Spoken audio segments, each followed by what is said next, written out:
जो माँ बेटे की आंख का एक आंसू नहीं देख सकती, सोचिए वो कितना जल्दी बेटे को माफ कर देगी। माँ को मनाने के लिए चल के आना पड़ता है, माफी मांगनी पड़ती है, पांव पकड़ने पड़ते हैं, आंखों से आंसू बहाने पड़ते हैं। मगर एक जात और भी है, अगर एक बंदा सारी जिंदगी गुनाह करता रहे मगर अपने गुनाहों पर कहीं बैठे बैठे दिल में नादिम और शर्मिंदा हो जाए, हदीस पाक में आता है अन्नदमु तौबतुन, दिल में नादिम और परेशान हो गया, दिल में पशेमान हो गया, जबान से फिक्रा नहीं बोला, जबान से माफी नहीं मांगी, चल के मस्जिद की तरफ नहीं आया, वो परवरदिगार कितना करीम है, फकत दिल की नदामत पर उस बंदे के गुनाहों को माफ फरमा देता है।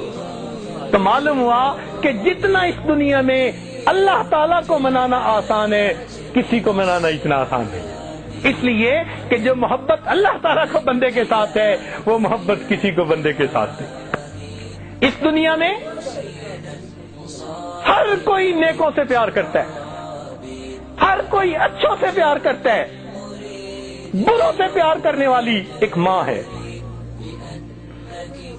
औलाद बिगड़ जाए वो कहेगी ये नसीब बच्चों के, मैं तो माँ हूं, मैं क्या करूं। बुरों से मोहब्बत करने वाली इस दुनिया में अगर कोई हस्ती देखनी है तो वो माँ की हस्ती होती है।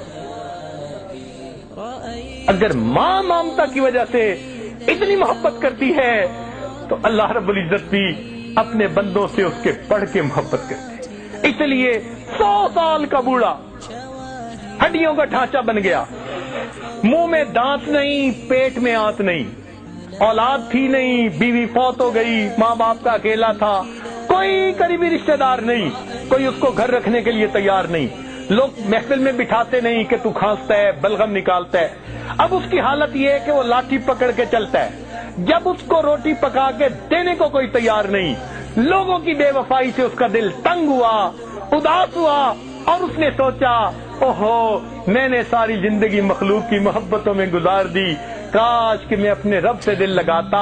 इस 100 साल की उम्र में लाठी पकड़ के अपनी झुकी कमर के साथ हाँफता हुआ, कांपता हुआ अगर वो अपने रब के दर की तरफ चलता है तो अल्लाह रब्बुल इज्जत उस बंदे को ताना नहीं देते, तूने अपना जमाल कहाँ जाया किया, अपना माल कहाँ जाया किया, क्या है तुम्हारे पल्ले, अब तुम्हें ये वक्त याद आया। मेरा परवरदिगार अपने बंदे को कभी ये अल्फाज नहीं फरमाता, बल्कि वो अगर बूढ़ा भी चल के आ रहा होता है, अल्लाह ताला की जो है हदीस कुदसी उसका जवाब है कि मेरा बंदा मेरी तरफ एक बालिश चलता है, मेरी रहमत 2 बालिश जाती है। अगर वो चल के आता है वह इन अतानी यमशी अतईतहु हर वाला, मेरा बंदा चल के आता है, मैं बंदे की, मेरी रहमत बंदे की तरफ दौड़ के जाती है।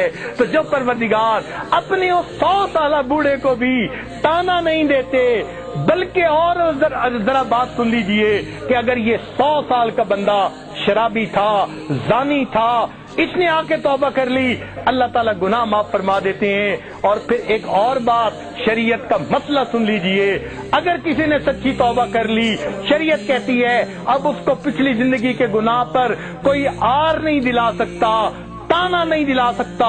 हदीस पाक में है अगर कोई बंदा गुजरी हुई जिंदगी के गुनाह का किसी को तौबा के बाद ताना देगा, अल्लाह ताला इस बंदे को मौत नहीं देंगे जब तक उसी गुनाह की जिल्लत में गिरफ्तार नहीं फरमा देंगे। मेरे बंदे ने तौबा कर ली, तुम कौन होते हो ताना देने वाले।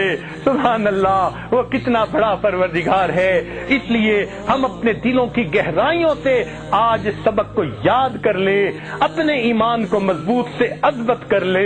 हमारा इस दुनिया में पालने वाला अल्लाह रब्बुल इज्जत है। अपनी उम्मीदें अल्लाह से लगाइए, अपनी जरूरतें अल्लाह ताला के सामने पेश कीजिए, अपनी परेशानियां अल्लाह ताला के हुजूर पेश कीजिए। हर बंदे के सामने अपनी जिंदगी के हालात को खोलते फिरना ये ज़ेब नहीं देता। हर बंदे को बीमारी नहीं बताई जाती, फकत डॉक्टरों को बताई जाती है। इसी तरह हालात हर बंदे को नहीं बताए जाते। अल्लाह ताला के सामने इन हालात को पेश कीजिए, अल्लाह से लौ लगाइए, देखिए वो परवरदिगार किस तरह हमारी दुआओं को कबूल फरमाता है।